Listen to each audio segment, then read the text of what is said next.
A little over 10 years ago, I produced a video that had to do with depression, with my own experience with it, and things that I found helpful, things that I thought were less than helpful.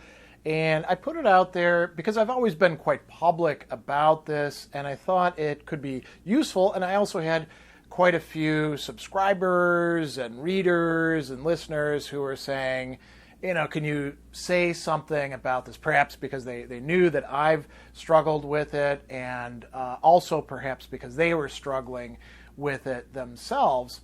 And, it's 10 years down the line. I've been thinking about doing an update for that, quite a long time. And I had a recent exchange on Twitter that kind of catalyzed that. I'm now finished with giving 2 conference presentations, so I got a little bit of extra time on my hands. So anyway, it was with a colleague of mine who was talking about, dealing with what we would call more severe depression. I struggle with mild to moderate depression, and this person was worse off, but had come through it.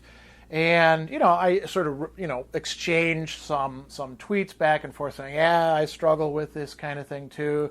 I understand what it's like. And, we got to be kind of careful because depression names a lot of different things that are all put together under one umbrella. So we don't always know exactly what it's like for another person, but, we can relate, as they say. And so I thought I would do an update, and that's what this video is. And so I do want to say something right off the bat, just to head off any problems. If you're going to leave comments on this, and I'm very happy if you do, don't make it about giving people advice, because you don't know any of the other people who are struggling with it, who might be watching it. You don't know me really that well. And people who think they have the magic bullet or the cure or the way to look at depression, they're wrong. It's not as simple as, well, you just got to do this and then everything's going to fall into place, or depression stems just from this. Again, it's complex. So if you've got that temptation to shoot off a comment giving people advice, resist that temptation. Exercise some self-control. Okay, that put out of the way. What about the video itself? It's been 10 years and almost a month. So it's had 28,000 plus views, which is great. Hundreds of comments. Many people found it quite helpful. I think a lot of people they were happy that somebody was talking publicly about this, because even in the 2020s, there's still a stigma attached to whatever we want to call it, mental illness, depression, all of these sorts of things, behavioral health. We've got all sorts of synonyms for it. And there's a lot of people who feel very alone, and that is indeed part of the dynamic of depression in a lot of cases, this feeling like, I'm the only one who's struggling with this. So I'm here to say, no, you're not. And by looking at the number of comments on the previous video, which I'll link to, you can see that there's just tons and tons of people out there who are undergoing, not exactly the same, but similar struggles. So I've been meaning to update this for quite a while. I think it's helpful for those of us who have struggled with, continue to struggle with things like depression, to put it out there and to allow other people to, relate to it, to not feel quite so on their own. And, I do want to avoid 2 extremes in this. One of the extremes is presenting yourself just as a sufferer. Oh, it's my cross to bear. It's so terrible. I mean, it does suck, right? Objectively speaking and subjectively, but we're not just passive victims of this thing that we call depression. And I also want to avoid this other extreme of, I pulled myself up by my bootstraps or got through it using this thing, and you could be just like me. I think that's a mistaken point of view to take as well. So I'm not going to be giving you advice. I'm just going to be sharing with you updates and my own experiences and, things that other people have said that I have found useful, but I'm not going to say, here's the path to, use philosophy to grapple with your depression or anything like that. I mean, there's enough people out there doing that sort of thing. I don't need to replicate it. So let me start by saying one thing right off the bat that I had kind of lower down in my notes, but I think is really important to highlight at the beginning. So if you suffer from depression, or if you're, blue and you don't know why, and yet you've never actually gone and got a diagnosis or anything like that, I sympathize with you. And that's about as far as we can go. I don't have to say that I've walked a mile in your shoes or that I know exactly what it feels like for you. Depression affects people in many different ways, but I think it is useful to know that people understand what it's like. Depression is complex, it's very subjective.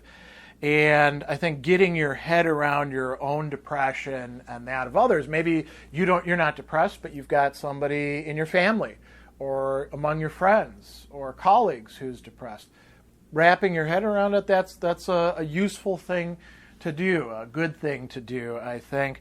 And there isn't any one single or simple way to do that. It's a problem that's sort of like a big ball of knotted yarn, where you got to pull one thread and then pull another one. I mean, you can do the Alexander Gordian knot thing and just cut it in half, but that's not great if you actually want to have the yarn and unravel it. So enough of that metaphor.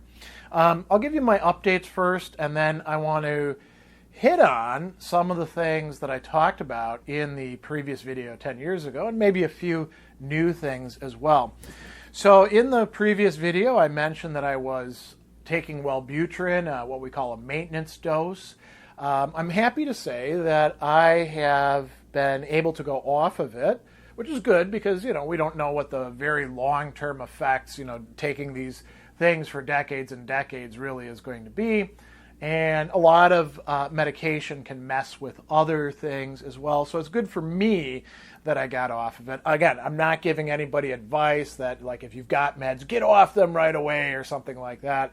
I mean, for a lot of people, they're very helpful. My uncle Aimé, who died a couple years ago, he was severely bipolar. He benefited greatly by having access to medications that, had he been, prescribed back when he was a teenager and 20-something and 30-something, man, his life would have had an entirely different trajectory. But it wasn't until his 40s that he started getting the care that he needed. I was able to go off of it, and that's good for me.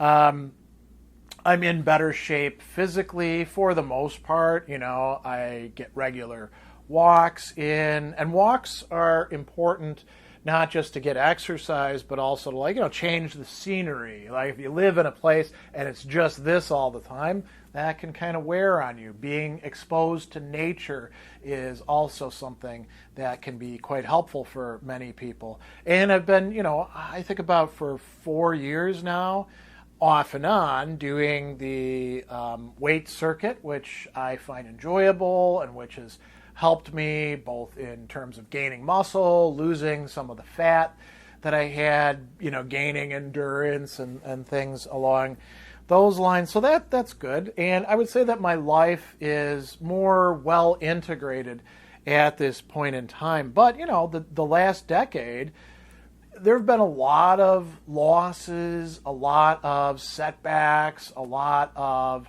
challenges that I've had to deal with. And, sometimes those would get me down considerably. And we'll talk about, grief and depression in just a bit. But just to mention, when I moved in with my then fiance, now wife, Andy, when I moved up to New York in 2011, she had 2 dogs and 2 cats that became my dogs and cats as well.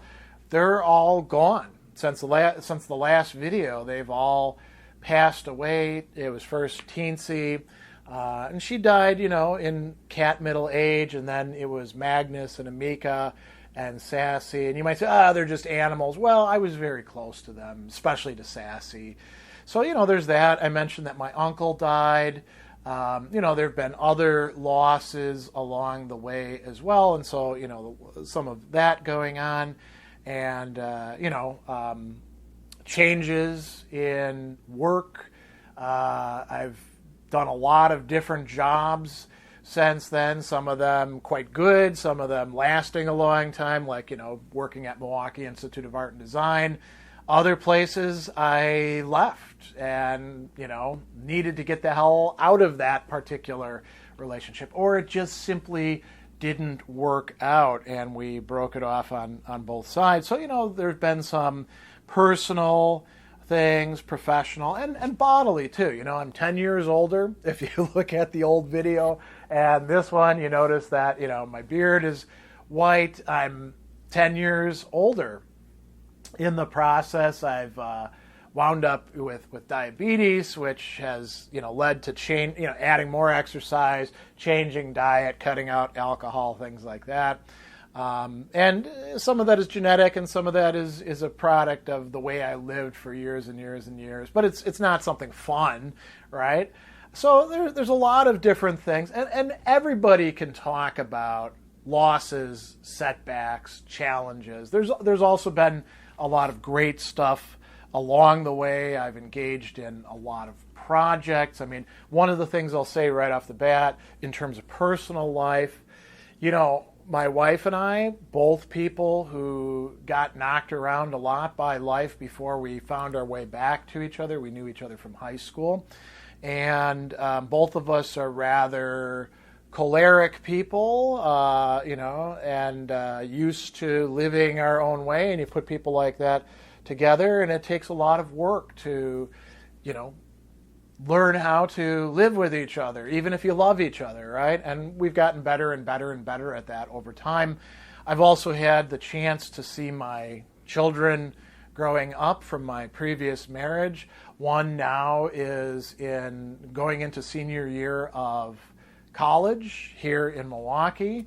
Another is going into junior year of high school, So at one time, well, way back then, they were just kids.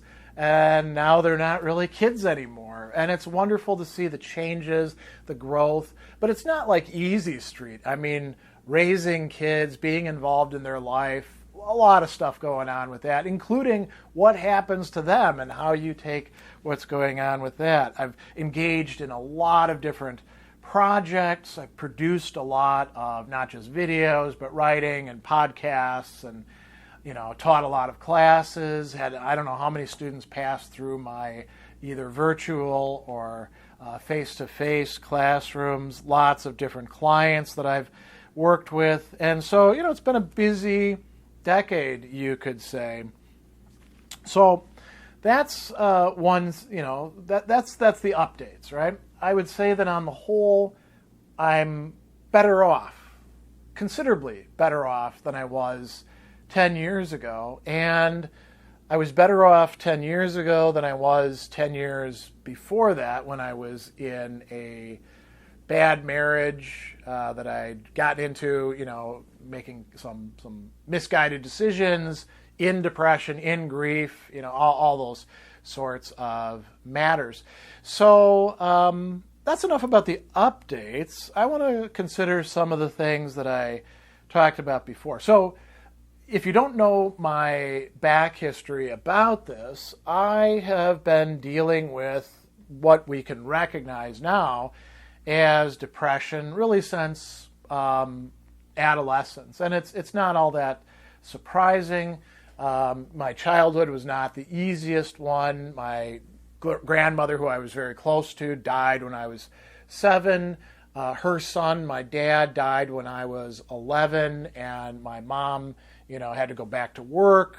We had my alcoholic grandfather living with us, a younger sister, and we were dealing with a lot of stuff. And nobody really had the vocabulary or the coping techniques or things like that to adequately deal with it. And it wound up, in my case, leading to a lot of aggression, winding up becoming a ward of the court, spending some time in a psychiatric institution where I actually got a bit of care that I needed, but a lot of it was more like seeing people who are way worse off and being like, holy crap, my problems aren't actually as bad as this person or this person or this person. Thank God I don't need to be on medication. And then, some talk therapy and things like that. And, I think that in the 70s and the 80s and even into the 90s, a lot of these things weren't as well understood or, not talked about as adequately as they have been since then. So, there's been a lot of growth in this respect, but it's not like, one constant ascent, right? There's what we call troughs and plateaus and things like that. And one of the things that I have really thought a lot about and learned over the years, both for myself and for people that I'm close to, and also in sometimes helping colleagues or clients or other people, sometimes even students coming in and talking during office hours about these kinds of matters, is, depression. As I mentioned, this metaphor of like a very complex knot that has a lot of different threads in it that you got to kind of pull apart. And that's true. Depression is something that is complex. It's also what we can call a self-reinforcing dynamic. So, when you're depressed, depression helps to keep you in depression. And a lot of things are like that, right? It's not unique that way. And I don't even want to say that it's like the most that way, but it certainly is a major part of it. You think about what depression tends to impose on people, not just like feeling blue or sad or a lack of interest or ability to commit and see things through, but also sort of a distraction. All of these feed into each other. Here's a part of the dynamic. Again, not unique to depressive people, but procrastination, right? Procrastination and perfectionism going hand in hand, where you're like, ooh, I'm going to do this thing and it's going to be great and I'm going to put all this work into it and it's going to make me feel good as a result, although that's not why I'm doing it. It's intrinsically worthwhile and all that. And then you start doing parts of it that you like working on and you put off the other parts. And then because you've put them off, you feel bad about that. You're not on schedule anymore. And now you got to like work extra hard to bring it all back on schedule. And I'll make a flow chart. I'll make a spreadsheet about this. And you start doing all sorts of other things as well. And some of the things get done late or half-assed, or your heart isn't fully in it, and then you feel kind of crappy about that, right? I mean, this is just one of many different dynamics that people do often fall into. And there's a book that I read. I've read quite a few books about this matter, but I would say for me, the book that I actually got the most out of wasn't by a psychologist or psychiatrist or therapist. It was actually by a reporter, somebody who himself suffered with and had mistaken conceptions about depression, and then did a lot of research and wrote it down. There's a book called Lost Connections, and there's a long subtitle to it that I'll put in the video description below, by Johann Hari.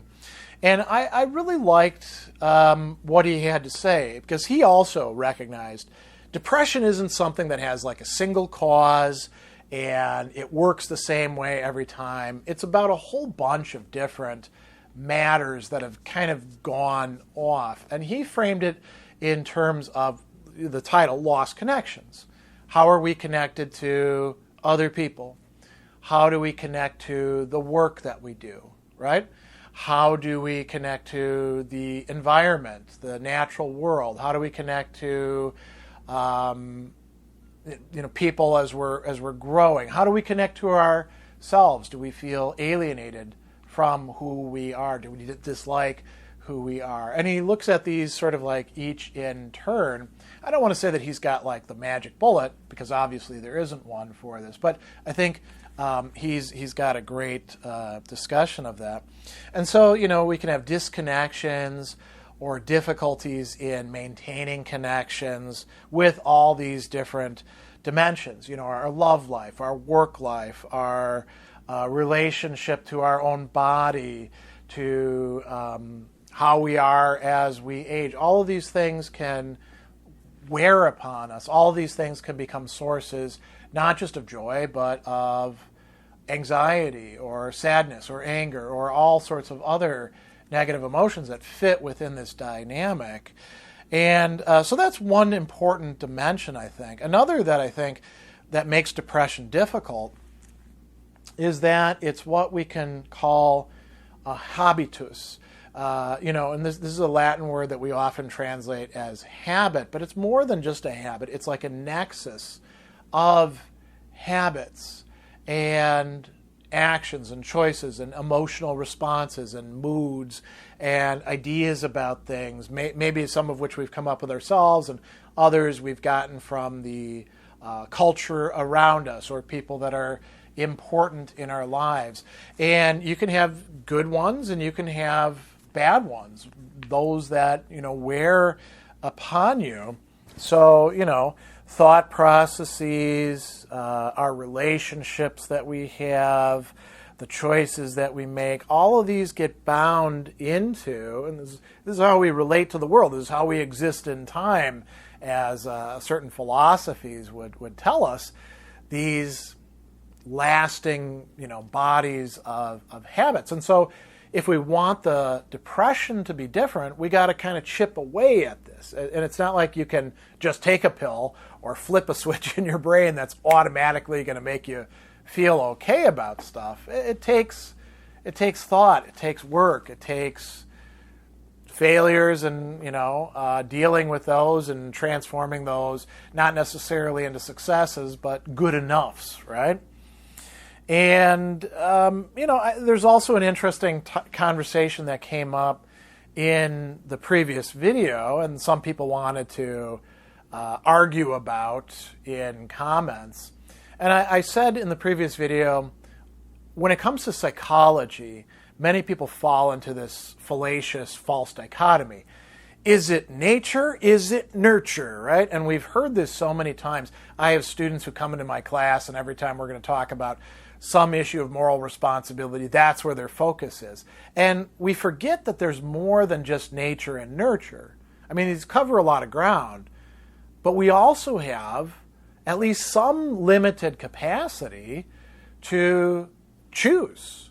Whether you want to call that the will or not, you don't have to believe in some big capital F, big capital W free will. We certainly do have some measure of freedom and choice. In some people's cases, it's smaller. I mean, if you're feeling so crappy that you have a hard time getting out of bed and brushing your teeth and taking a shower, obviously you don't have the same range of freedom and choice as somebody who has no problem doing that every single morning, who gets up cheery, whistling, looking forward to the day. But you do have some. You have some measure. And, I don't want to say, oh, well, therefore everything you do and feel is your responsibility. No, but you want to realize that you have some capacity to choose and to decide how things are going to go for you. And that allows you to make a little bit of progress here and a little bit of progress there and a little bit here and a little bit there. A lot of times it involves going against what your brain is telling you, or what your feelings are guiding you towards, or what your habits currently are, your routine, right? Taking risks, little risks, not always huge risks. Taking the chance of thinking differently, and seeing if that ever leads to feeling differently, doing activities that maybe you're not 100% or even 70% or 30% or 10% invested in. These are choices that we can make. And, when we understand how our depression works, and it's going to be different for different people, we can see what choices we need to pay more attention to and which we can kind of let slide. And so I think a lot of people get into abstract silliness where they're too worried about the metaphysics of this. I had one person, for example, who was saying, you say that it's nurture and nature, and then this third element of choice. Well, that choice just boils down to nurture and nature. And, when I encounter people like that, who often are prisoners of their own thought processes, I say to them, well, how the hell do you know that? On what dogmatic basis are you asserting for all humankind through all history that things are only and exactly this way? We don't actually know that. And so, some healthy skepticism can actually be quite useful for pulling yourself out of some of these thought prisons, let's call them. Another thing that I want to bring up is, what's useful for people? How do you chip away at this? And there were quite a few people who were discussing therapy, but people get very abstract again and very black and white about therapy. Oh, guys don't go to therapy. Well, it depends on who the therapist is and what modality they're using and what your interaction is like. Not every therapist, not every kind of therapy is for every person. And not all therapists are actually good at what they do or ethical individuals who aren't going to be, engaging with you in ways that could be counterproductive for you. Therapy can be, on the whole, quite useful. And I'm a big advocate of trying to find therapists that you can work with, but it's not always available for everybody, especially here in the United States, where our healthcare system often doesn't help us much with mental health. Or you're stuck with this person here for 12 sessions and that's all you get, Jack, unless you want to pay tons and tons of money. So, therapy can be very helpful, but there's a lot of if this is the case, a lot of provisos, a lot of what we could call qualifiers involved.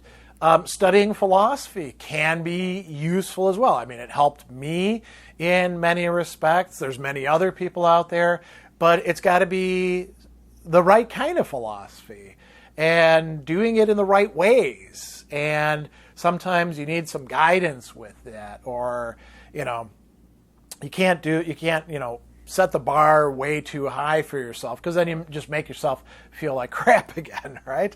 So, there's lots of things. Support groups, or, as we call them, support networks, talking with your family, your friends, if you're lucky enough, your significant other, that can often be quite helpful. On the other hand, sometimes they can actually be counterproductive. They can make you feel like crap for being depressed. They blame everything on your depression, right? So it's all kind of, you need to look into the specifics of the situation. And there's all sorts of other things. You can change what you're eating. You can change your sleep patterns. You can add more exercise. You can do different kinds of exercise. You can make sure that you get out in nature, that you find some small joys for yourself during the day to provide yourself. Those can be quite helpful as well. Another thing that I talked about in the video that I think anybody who's struggling with any sort of mental health issue or disorder can relate to, if you're depressed, it's not just about feeling sad or being gloomy or melancholy. There's often other affects that are connected to it. My own particular form sometimes would take the shape of anger, and that's studying how anger works and what we can do about it has been incredibly helpful for me. I'll also mention that anxiety has been a significant problem for me over the years. Those have both lessened for me in the last 10 years, I'm happy to say. And that's part of why I'm, less depressed, you could say. And it may be other things for other people. I think there's a lot of different constellations of these things. So, you kind of want to look into that. And if you're dealing with somebody else who's depressed, even if you're depressed, they might not have exactly the same thing going on for them as you do within you. So it's important to be attentive to that, I think. I'll mention another thing too. It's common, not only in general, but also in specific cultures, to be relying upon substances that affect our moods if you are depressed. And sometimes these can go hand in hand. So I'll say it right now. I'm addicted to caffeine. I have 2 pots of coffee just about every day. Now, I also have a gene that makes me less responsive to what caffeine does, so it doesn't give me the jitters or stuff like that. But I'm not going without caffeine, and specifically coffee. But I used to smoke tobacco, and I quit that not quite 10 years ago, but quite a while ago. And I'm better off for that. And, I've actually done a video about how much I like smoking. So I'll put a link to that below, and you can hear about all that. Cutting back on drinking and then cutting out drinking alcohol altogether has been, on the whole, a positive. I know that certainly in the past, I drank a lot, basically from my teenage years, through being in the Army, being in college, being in graduate school, being a young professor, for years and years and years and years. I even, brewed my own beer for quite a while, and that was a lot of fun. But, was that helpful in dealing with depression? Probably not on the whole, right? Now I'm not knocking it altogether. There's a social aspect, conviviality, but it can also become kind of a crutch. And, realizing, for example, that it's easier to get into arguments when you're, intoxicated, or even just a bit buzzed. Maybe that's something that you cut back on, right? And you might say, oh, but you're cutting out one of my joys in life. True, but there's so many other things that you can find as joys as well. And so in my long journey, I've found that to be quite useful. Another thing that I brought up was, making bad decisions in the course of your life. And this goes back to that, depression is a self-reinforcing dynamic in certain respects. So, when you're depressed chronically, and particularly when you're in a depressive state, you do see the world and relationships and your prospects and what's possible for you, and we could go on and on and on, in different ways than maybe other people do, right? And it's not to say that your point of view isn't actually in touch with reality. I mean, it's funny, I think I may have mentioned this, that in this seminar that I had, that I was part of with Alistair McIntyre, we got into a discussion about, does depression or being depressive or looking on, the harsher side of life, being tender-minded, as William James calls it, does that give you a closer access to how things are? And McIntyre himself said, I suffer from depression. And our consensus was, if you're mildly depressed, you're probably so in part because you do see how, imperfect and crappy and contingent things are, right? As opposed to the optimists who, wander through life, everything's so great, like Mr. Magoo. But that doesn't mean that you're totally in touch with things. And so, you do want to keep in mind this tendency to, make decisions that aren't always the best. I'll give you some examples. For myself, my first marriage was kind of a mess. And, if I hadn't been grieving my mother who died in 2000, drowning in Costa Rica, and I had to handle her estate and sort of like, getting to the end of graduate school and feeling like it was time to settle down. There's no way I would have stayed with that person, let alone had children with them. And I'm happy about the kids, but, I really did lose out on a lot of stuff as a result. Those are the sort of decisions. People make job decisions. People make other relationship decisions. People engage with their environment or their family in ways that are reinforcing that depression sometimes, because they can feel like, oh, life has given me a lot of, crappy stuff to deal with, right? And so you want to try to reframe these matters and realize that you do have some agency. It's probably not a ton of agency, but at least some in deciding for yourself what you're going to do. If your job really sucks, it's not to say you can snap your fingers and find another job, next week, but there's nothing that says you must stay in a job that you find is grinding you down and you hate, So that's kind of important. Our involvement with other people is another thing I talked about. Our relationships, our interactions, whether we're competitive and comparing ourselves with them, or whether we're able to get in on common projects, which can sometimes be big disappointments, right? We are more committed than other people to some common good. All of these figure into whether we feel depressed, whether we stay depressed, how we move out of it, how we keep ourselves in it. And so, we want to pay attention to those aspects as well. That was something that I talked about in the previous video. And then, a few other things as I wrap up. So it's not as if with most people who are depressed that it's all in their head or all in their blood chemistry or brain chemistry or something like that, right?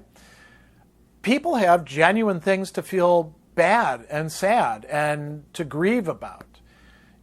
My mother dying, yes, I was somebody who struggled with depression. Did I grieve for her because I was depressed?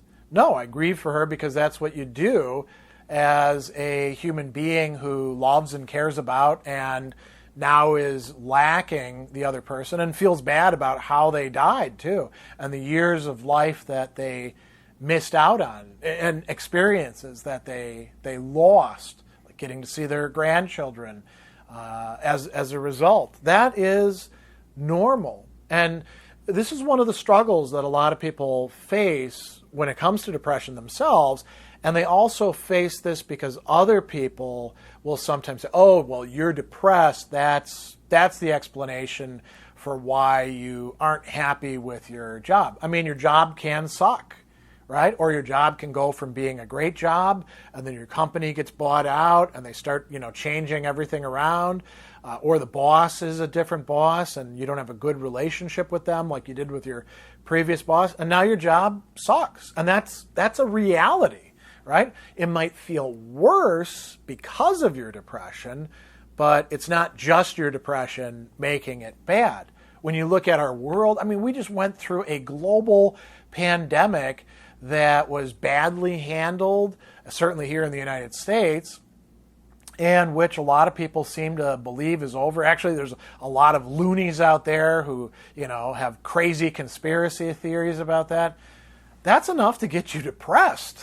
Even if you weren't depressed, right? And we're dealing with this day by day by day. I mean, we're living in a time in which we're aware of all these terrible problems, mass shootings, the environmental degradation, and it doesn't seem like we can do much about it. Well, that can worsen your depression. Your depression can sometimes actually be a rational response to things being crappy. Now, dividing the parts of it, where is the reasonable part, where is the irrational part that's really, a problem. There's no neat dividing line between them. But it's important to realize that these things do, in fact, go together. If you're in an abusive relationship, you're not feeling like crap just because you're depressed. You may be depressed because you're trapped in an abusive relationship and you're not sure how to get the hell out of it, right? So there's lots and lots of things like that. And I think it's important for people who are depressed and are facing challenges, adversities, problems, bad relationships, to understand and to be gentle with themselves about how it is that they feel because of the things that they're being affected by. The other thing I do want to say something about, just to bring this to an end, is philosophy. I've mentioned that I found philosophy, at least certain philosophies, certain philosophers, helpful for understanding and dealing with depression. Again, there's no magic recipe. There's no buy this book and everything is going to improve and you'll suddenly feel wonderful again. But I found certain philosophers useful. So I went back to the video and I looked at who I talked about. I talked about Aristotle, Epictetus, Plato, John Cassian, Søren Kierkegaard, Gabriel Marcel, Hegel, and William James. And I would say all of those are still helpful interlocutors for me. They're helpful in different ways. I mean, none of them are saying, I've got a treatise here on depression and here's what you need to do. But it's more like they give you interesting perspectives and resources, and sometimes they're just showing you how to think through things. Like Hegel is good for that, or Kierkegaard is kind of a good model, or Plato, or Aristotle, right? The dialectical method, as we see in different ways with these different people, can be quite useful for you. And there can be philosophical practices, or as Pierre Hadot calls them, spiritual exercises in their works that you might find helpful. Since then, I would say, who have I added to the mix? It's kind of an interesting thing to look at. Plutarch, I've done a lot more reading and work on him, and I appreciate him quite a bit. Marcus Tullius Cicero, I find a lot of the things that he has to say quite useful, and I can relate to the guy too. Not that I was offered to become a part of the ruling party and turned them down and fought a civil war, but how he processed grief and how he dealt with setbacks, I find quite, and the projects that he had in mind, quite relatable. Reading Augustine and thinking about the grief that he went through as a young man, well, even at an adolescent, really, with the loss of his friend, that's quite helpful. Seneca, somebody I've really enjoyed. Marcus Aurelius, too. You notice there's quite a few Stoics in there. And then some existentialists, I would say. Reading Simone de Beauvoir has sometimes been quite helpful for me. Also Jean-Paul Sartre, Albert Camus, Friedrich Nietzsche, Lev Shestov is somebody I really quite like.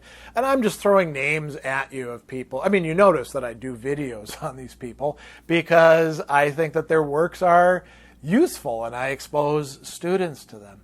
It's not that studying philosophy by itself will automatically make everything fall into place. Again, to go back to that metaphor that I was using before, it's more like pulling on different threads and the ball slowly unravels and gets into something like the shape that you want. And here's where I'm gonna finish up, because this is already getting way too long. But I hope this is helpful for you. I think that when it comes to depression, at least I find, the goal is not to get rid of it altogether. It's not to transform myself into a shiny, happy person or anything like that. It's to be able to manage better, to, have a better life, a life with better relationships, a life where I prioritize things in ways that I can look at later and say, yeah, I didn't screw that up so much as I did in the past. I think it's important to have expectations for yourself, to set a bar, but not to set it too high. And it's important to recognize that the good that you experience, that you produce, that you provide is genuinely good, even if it's limited, even if it's got flaws in it, even if it's going to disappear in 100 years from now. It's still real. If you have a good interaction with a person, if you help a student learn something, even if they're going to forget it, 2 weeks from now, you did something that is valuable. Even if your job is just like, saying hello to people who are coming into a store, like greeters at Walmart, that's something. And, smiling at a person who's having a bad day, being able to create, a small plot of something that's growing and may even be beautiful, like flowers. Those are real things. Petting your cat and hearing them purr and giving them some pleasure and comfort and security, that is something real. And so our lives and the good parts of our lives, the things that depression often robs us of the ability to appreciate, is composed of all these little things, these little achievements, these little wins, you could say. And so don't let it take those away from you. That's going to be my last word here, other than to say, once again, if you are somebody who suffers from depression, or you have, a close friend, a colleague, a family member who suffers from it, I empathize with you. I won't say I know exactly what it's like for you, and nor will anybody else who is realistic about it. But there's something to being able to say, yeah, I get it. I get what you're going through, and you're not without value because you struggle with this particular thing that we call depression.